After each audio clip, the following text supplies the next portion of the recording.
et raconte les premières lignes alors que la musique de piano mélo joue. Elle est allongée dans un champ de fleurs avec l'amour de sa vie.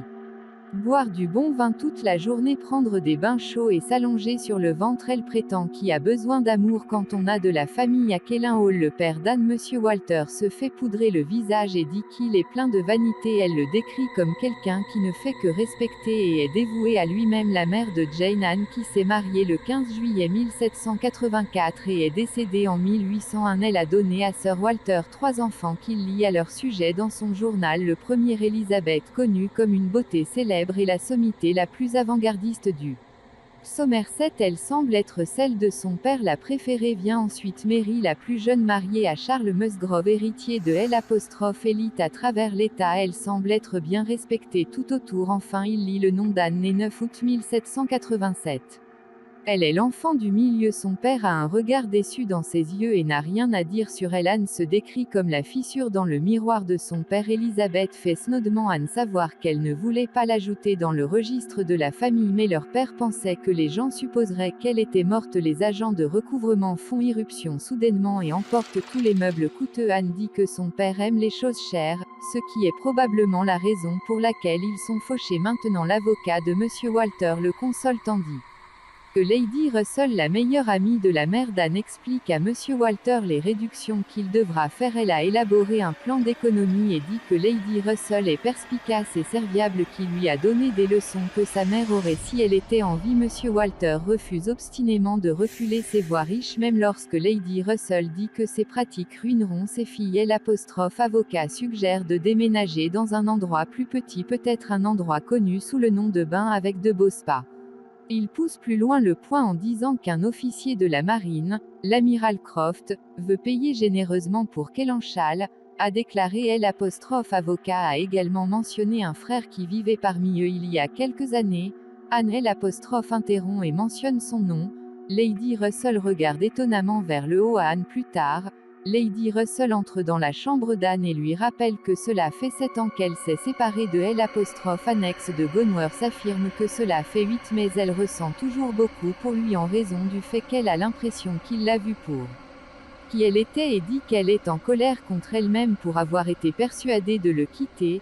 Mais Lady Russell pousse sa propre conviction sur Anne en lui disant que le mariage est transactionnel pour une femme qui devrait épouser quelqu'un de rang et de fortune plutôt qu'un homme qui n'a rien à offrir sauf lui-même. On peut noter que le mariage d'une femme à cette époque tournait autour de sa recherche d'un prétendant qui pourrait lui donner une vie confortable d'argent au lieu de l'amour et du confort intérieur. Il justifie sa confiance passée en disant à Lady Russell que Frederick Gowers est en effet un homme riche maintenant, mais la raison pour laquelle il ne l'a pas contactée est qu'elle s'est brisé le cœur. Lady Russell quitte la pièce après avoir dit à Anne de abandonner tout espoir concernant son amour passé car ce navire a déjà navigué. Elle s'empêche de pleurer seule et s'essuie les yeux. Elle croit qu'il ne s'est pas battu pour elle parce qu'il était un homme fier qui ne pouvait pas valoriser l'amour qui n'était pas offert librement. Elle ouvre une boîte de bibelots qu'il lui a donnée comme la première note qu'il lui a passée à l'église, la liste de lecture romantique qu'il lui a donné, une mèche de ses cheveux et de ses cheveux de cheval, etc. Elle avoue qu'elle a suivi toutes les nouvelles entourant son ex-amant, mais il n'y a eu aucune nouvelle de son mariage, indiquant qu'elle a toujours de espoir qui fleurit dans son cœur. Au déjeuner, la famille parle de leur vie future au bain, bien surtout Elisabeth. Anne reste calme et observe son environnement où Pénélope Clay est assise avec eux, une femme veuve, la fille de l'avocat de Monsieur Walters, qui a des yeux sur le père d'Anne. Ils acceptent de l'emmener au bain alors qu'ils flirtent et rient étourdis les uns avec les autres. Anne découvre qu'elle pourrait ne pas aller se baigner avec le reste de sa famille à la place. Elle se rendra à Upper Cross pour s'occuper de sa sœur cadette malade et taille avec mépris. Elisabeth et Sir Walter partent le lendemain matin, laissant Anne s'occuper du nettoyage de la maison. Les Croft, qui sont les nouveaux locataires de la maison, se promener dans le jardin avec Anne et bavarder.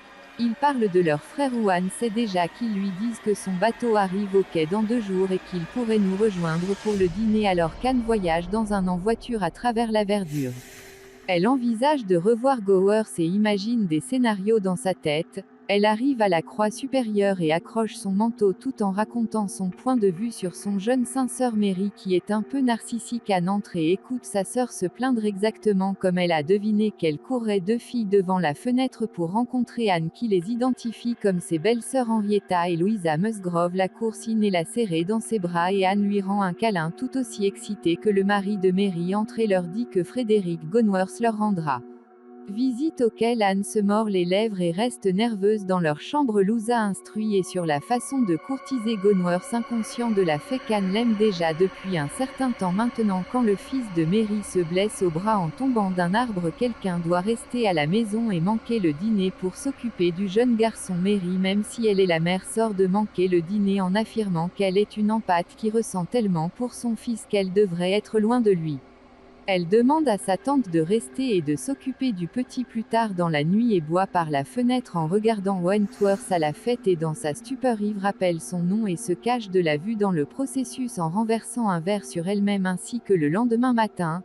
Anna plaisante avec son neveu jouant le rôle du capitaine Gonworth quand il la surprend en entrant dans la chambre. Elle enlève à la hâte le panier fait pour le pain assis sur sa tête et le regarde avec de la confiture sur ses lèvres supérieures. Elle l'appelle vieux en face et se rend compte que c'est assez impoli, alors elle se corrige mais il lui répond aussi timidement qu'il faire des allers-retours un peu avant que le mari de Mary ne éloigne de l'air gênant. La nuit la famille se dirigea vers la grande maison de Percross où un dîner a lieu. Louisa tient le bras d'Anne et la force à s'asseoir juste à côté de Gonworth. Anne marche à peine refusant de s'asseoir à côté de lui à la recherche d'un siège libre. Au moment où elle en trouve un, personne ne la pousse en avant et elle doit le faire elle-même en attirant l'attention sur elle quelques instants plus tard.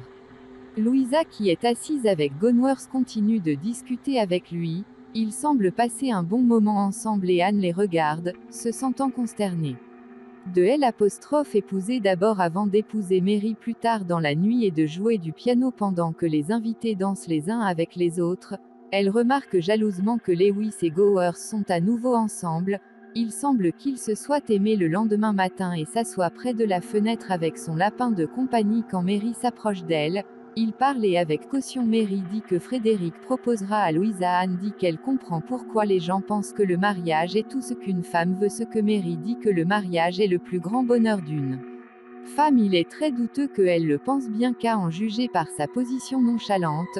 Ses neveux l'appellent pour jouer et alors qu'ils courent dans les forêts, ils se font transporter et Anne tombe au sol mais à sa grande surprise, Frédéric aide avec les garçons pendant qu'il part et lui dit qu'elle ne veut pas qu'il soit en colère contre elle, ce à quoi il lui demande ce qu'elle préférerait qu'il soit et continue s'éloigner quand tante Mary et ses belles-sœurs se promènent. Louisa avoue à Anne qu'elle tombe amoureuse de Gonworth et semble mécontente de cela mais reste silencieuse à quelques mètres de Gonworth et Charles se tiennent debout. Ils continuent à marcher ensemble. Gonworth et Louisa se séparent pour s'asseoir près d'un étang et Anne suit secrètement se cachant derrière un arbre là-bas. Elle découvre que Gonworth la considère comme la même chose que le reste de sa famille égoïste mais la douce Louisa la défend et l'implore de regarder pour le bon Anne. Ils décident également de se rencontrer plus tard dans la soirée. Anne revient avec un pied blessé, se sentant découragée. Il rencontre Monsieur et Madame Croft sur le chemin et il propose à Anna de rentrer chez elle qu'elle prend à contre-cœur. Le Family va à Lyme pour un voyage parce que le capitaine Gowers veut présenter certains de ses amis même si Anna ne se sent pas à la hauteur qui lui parle d'un autre de ses amis capitaine qui est tombé dans le chagrin après la mort de sa fiancée. Il parle un peu avant de tout retour pour le dîner à table. Anna a une conversation avec le triste capitaine connu sous le nom de Benwick. Il parle de Lord Byron et de poésie et semble être un peu apparenté dans l'esprit. Le lendemain matin, en se promenant au bord de la mer, le groupe rencontre un charmant beau et un homme mystérieux portant des vêtements noirs et un chapeau haut de forme. Lorsque Frédéric lui demande s'il a besoin d'aide, homme refuse sournoisement et s'éloigne et qui est au bord de la mer en train de ramasser ses coquillages dans le sable est approché par Frédéric qui s'excuse pour l'homme mystérieux qui a couru dans ce matin. Il continue en lui disant qu'il a vécu avec plusieurs versions d'elle toutes ces années et qu'il aimerait mettre le passé derrière eux et sourire comprend joyeusement et sciemment qu'une confession d'amour est en route mais il la surprend en lui disant qu'il veut être ami. Elle ment sur le fait de vouloir la même chose. Il souhaite qu'elle trouve l'amour et la remercie sincèrement en s'éloignant et lui dit qu'elle espère qu'il poursuivra l'amirauté car tout le monde autour de lui le veut pour lui quand il dit que ses amis ne le connaissent pas. Elle insiste en disant qu'elle le connaît et qu'elle sait qu'il aime une vie de conséquence. Il lui dit un secret qu'il a gardé pour lui-même chaque fois qu'il était perdu et confus en mer. Il imaginait ce qu'Anne ferait dans cette situation et il ferait de même. Frédéric la complimente, il dit qu'elle est directe et concentrée, calme et réfléchie, dotée d'intelligence après son départ. Elle entre dans l'eau pour nager et se vider la tête. L'eau claire et le ciel du soir sont magnifiques alors qu'elle passe la tête dans et hors de l'eau. Frédéric la regarde pendant un moment avant de partir maintenant au récit à l'endroit où il séjourne et se heurte à nouveau à l'homme au chapeau haut de forme. Il lui fait savoir de manière flagrante son désir qu'elle le remarque et lui demande s'il la reverra. Ce à quoi elle répond avec flirt et le laisse debout avec le sourire narquois sur son beau visage. Anne se précipite à l'étage et demande le nom de l'homme qu'elle apprend est William Walter Elliot qui est sur le point de se baigner. Il est l'héritier de leur père qui est sur le point d'hériter de leur succession. Lorsqu'on lui demande plus, Mary dit à sa belle famille que le père voulait que Mr. William épouse Elizabeth afin qu'il puisse être en ligne directe avec la propriété, mais Mr. William a refusé et s'est marié avec une femme américaine, la raison pour laquelle il est en vêtements noirs est que sa femme vient de mourir un peu plus tard lors d'une promenade. Louisa saute dans les bras de Frédéric à distance, mais quand elle grimpe pour le refaire même contre son gré, elle glisse et se cogne la tête sur le chemin rocailleux. Elle est précipitée chez elle et un médecin est appelé. Elle a un très mauvais commotion cérébrale mais pas une qui ne s'améliorera pas. Frédéric demande et reste avec Louisa, mais Mary s'insère obstinément dans l'image en disant qu'elle veut rester dans la voiture sur le chemin du retour. Frédéric se console en présence d'Anne et prend ses conseils. Il dit elle, il est maintenant responsable de Louisa et demande comment il devrait dire à ses parents qu'ils ont dit au revoir et elle se rend au bain. Ensuite au bain, Lady Russell et Anna font un pique-nique ensemble. Ils se rattrapent et sur le chemin du retour, elle dit à Lady Russell qu'elle a déjà rencontré le beau Mr. Elliot. Anne se rend dans sa nouvelle résidence et est bombardée de critiques de son père et d'Elizabeth, après quoi on lui demande d'ouvrir la porte pour Mr. Elliot. Elle se réintroduit comme sa cousine Anne mais il continue de flirter avec elle. Quelques jours plus tard, dans la soirée d'un jour, Elizabeth joue du piano tandis qu'Elliot s'approche d'une main tranquille assise seule. Il lui parle de son plan pour empêcher le père d'Anne de remarque pleurant de peur qu'il ait un fils qui pourrait priver Elliot de ses titres et complimente simplement son ouverture à ce sujet. Il pose ensuite des questions sur la pauvre Louisa qui semble se remettre quoique lentement. Le lendemain matin, leur famille va rendre visite à de riches parents éloignés qui sont actuellement au bain. Une fois là-bas, c'est tellement gênant et silencieux que le son d'une horloge bat fort. Anne parle de son rêve étrange pour atténuer le silence et Mr. Elliot aide à y donner plus de sens. Le flirt subtil de son côté fait un excité bien qu'elle n'ose pas le montrer. Lady Russell et Anne marchent en ville et elle dit à sa tante de poursuivre Elliot s'il rend ses intentions claires. Lady Russell annonce alors la nouvelle des fiançailles de Louisa et Frédéric. C'est un choc et Anne demande à être seule. Elle pleure seule dans le bain plus tard et dit qu'elle a imaginé ce moment être élégant pour elle.